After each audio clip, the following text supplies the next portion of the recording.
Dana White and Conor McGregor needs to be very careful that they don't run into a situation like Ronda Rousey, because he's their cash cow, but he can't keep losing. And this guy hangs another L on him, which I believe he will, because I believe he would, because this is not a good matchup for Conor. This guy is technically and fundamentally sound as a wrestler. He is. He's good as it gets, Skip. And the thing is, it's kind of like bees to a honey. Now, the bees know he wants that, the bear knows he wants that honey. Now, there's a possibility he's going to get stung, but his desire to get it outweighs him getting stung. Khabib knows he has to get close in order to take Conor down. Yep. So he's willing to take a shot or two to get close enough to take him down. Now, once he gets him down, he has a decided advantage. Conor's going to have to work on his game of how to get up off that mat, because he can't let this guy lay on him. This is the first time, I believe, other than Nate Diaz, that Conor McGregor walked into the ring and this man was bigger than he was. He was bigger than Aldo. He was bigger than Alvarez. He's bigger than the other guys that he was. He's longer than those other guys. Yes. This guy's bigger than This guy was bigger. You could tell, Skip. He's stouter, he's thicker, he's stronger. Yes. And so you need to be careful of putting him back in there. Yep. How does Conor expand his game? See, John Jones is a wrestler who I believe is the best UFC fighter of all time. Yep, but he can strike, he can submit, he can do so many other things, but he's broadened his base. I don't know how much Conor has broadened his base from just striking.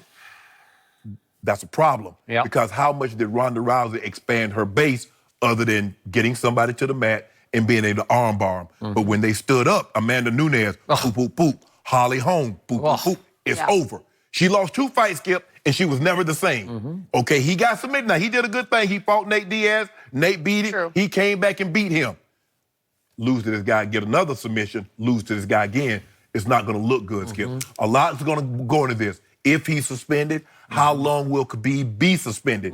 But yes, I'll watch this again. And guess what? I expect the same thing to happen again. That dude's a different animal. And everybody, oh, he hadn't fought anybody. All he wants to do is lay around. Okay, you're right, he hadn't fought anybody. And you know what he's telling you? I still haven't fought anybody, because I ran through him like foreign water through a tourist. Through it. Yep, you are right. So, first issue at hand is the Nevada Athletic Commission also filed a complaint against Conor. Because it said it has video that Conor struck one of Khabib's teammates in the octagon after it was over. And I didn't see that watching the broadcast the other night, the telecast. I just saw some dude leap into the octagon and start pummeling Conor, like blindside him. And they said that guy was just a fan. And that's what they said. Conor should have whipped him then. Well, Conor was just like dazed and confused, like, what is happening? I know, he was tired. You're right. But they say they have identified the fan and that they are going to prosecute the fan. They're just not sure how to do it, what exactly charge they can levy against him. But anyway, put it back in the octagon with Conor. Well, that would work. But again, I don't know if both these guys are going to get suspended and or fined. So I don't know if all this could get put on hold. And I don't know what Dana White ultimately would decide about Tony Ferguson, who has earned the shot at Khabib. He's next in line. And if you go pecking order, he deserves the next shot. I would like to see McGregor fight Tony Ferguson, because both of those guys are mainly stand up and it's going to be fisticuffs. I told you last week, Conor McGregor needs at least one tune-up fight before he goes up against this cold-blooded killer after he insulted his religion and his country and his father? Yes. Really? Well, I think you need to get ready for this, right? And he was not quite ready. And to your point, I'm not sure he can get ready. But I will give him this. Remember what happened in the first Nate Diaz fight? Nate Diaz was about the 4th replacement. Remember, there was all kinds of confusion because there was an injury to the opponent that was first supposed to fight him. And then all of a sudden, Conor says, yeah, I'll take Nate Diaz, who was much bigger. At 170, they fought at 170. Yeah, no, at 170. It looked like he weighed 20 more pounds. And so what happened in the second round of that fight? Nate got him on the ground and just sumoed him. You know, he's just too big for him, and he made him tap. Right? And what did Conor do? He went right to Dana White and said, give me him again. And remember, Dana told us, I said, Conor, you're going to take years off your life. You're not ready for him. You need to heal up from what just happened. Nope, I want him now. And within 5 months, he got him again. This is back in August of 2016. And what happened? Conor was smart enough to say, I'm going to stand up. Yeah. And they traded a whole bunch of punches in that fight because that was the one Ernestine and I sat, octagon side for. We were in the splatter zone. Ernestine has never recovered from that because there was some blood flying that night. And it was on us. And the thing is, Skip, MMA is like football. You only got so many hits in you. In the UFC, you only got so many kicks, so many strikes upside your head to your body before it's over. Yep. Now, you have to give these guys like a John Jones, he's never lost. He's been disqualified to be able to fight as long as they have and to be unblemished, to be unscathed. All right. Because all it takes, like I said, a glancing blow. When dude hit Conor in the first round with that right, that one hitter quitter, he had Conor's undivided attention. He did. Conor's like, okay, this dude's for real. Okay. I need to be on my best behavior. But it's too late, Skip. You can't say once I get in the ring, I'm going to be on my best behavior, because Conor underestimated this dude because he thought like everybody else. Who is he fought? Who is he? All he wants to do is lay around. He ain't going to do anything. He just wants to wrestle. Okay. So Conor did get even with Nate Diaz, so you got to give him that. Yes. But then a lot of things happened. He fought for $100 million, and he got that money. Yeah. And then he took a lot of days off to party and play and travel, and I don't know if he really has the stomach for what he's going to have to endure if he's going to go right back in and take on this guy again.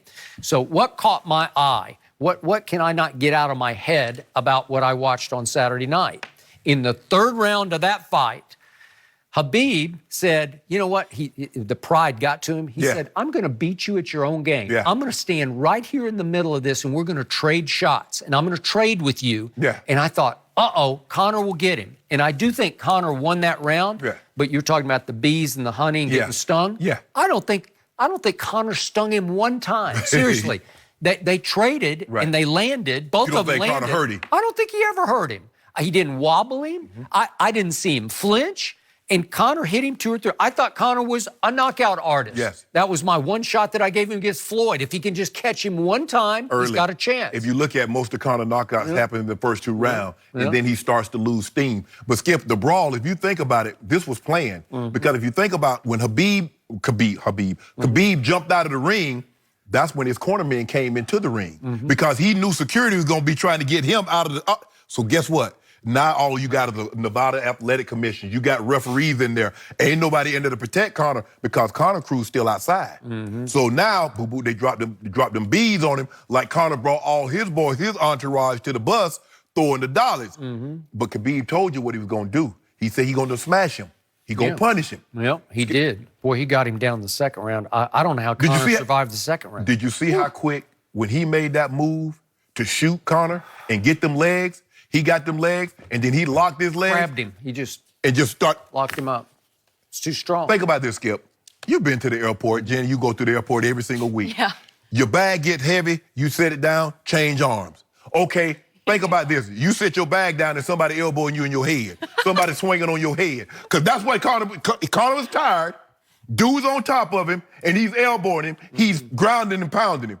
Let that sink in. Everybody's carried bags, grocery. You're like, man, my little old light bag. The bag ain't 150-something pounds. Yep. That man's 100. He probably walked into the ring that night, probably 170 easy. Once he filled back up, once he rehydrated, he easily 170. I think Conor gave him his best shot in the third round, and it didn't matter. So if that won't work and you want a rematch, you're in big trouble. I'm gonna fight me. So I'm gonna fight. I ain't messing with dude yet. I got to get my confidence back. I'm a little shaken right now. You know, he did something to me. I think Tony Ferguson and Conor, because both of these guys stand up and both of these guys are, going to trade punches. Because that fight, that 3-fight series, Skip, of the Black Beast, Derek Lewis, Tony Ferguson and Pettis, and that, Skip, that might have been as good as we've seen in the UFC. I agree. Oh, man. That was good, man. See, $64.95, I don't even feel bad for paying that kind of money, because my money, Skip, money jump funny. I be trying to save him for a rainy day. Saving for something big. Saw this house up in the Hollywood Hills. I know You that and I was house. talking about it. I know that house. You gonna get it? I can't get that one. Huh? I think it's only like 10.7 million. Yeah. That's perfect. Like pocket change. Right in the budget. You know what? I was thinking about making an offer until he said 10. He said 10. If he just said like 5, I'm like, okay, I can do something here. But that's too far away from me. Yeah, I don't need all that. The hills? Yeah, I don't need all that. That's too much house, Skip. It's the view. Yeah, I know. Yeah, hey, you see how I'm look? You look like, ooh, look at that view. That's how I'm looking at the money leaving my bank account. Ooh, jeez. Sounds like a nice life. But that house, the house is unbelievable, Jay. Oh, okay. Well, I can't wait to see what you guys were up to. I'll see that later. Just hanging out on a Saturday. They didn't invite me. Speaking of, why doesn't Tom Brady get the love that Drew Brees gets? We'll discuss that next. And I won't back down.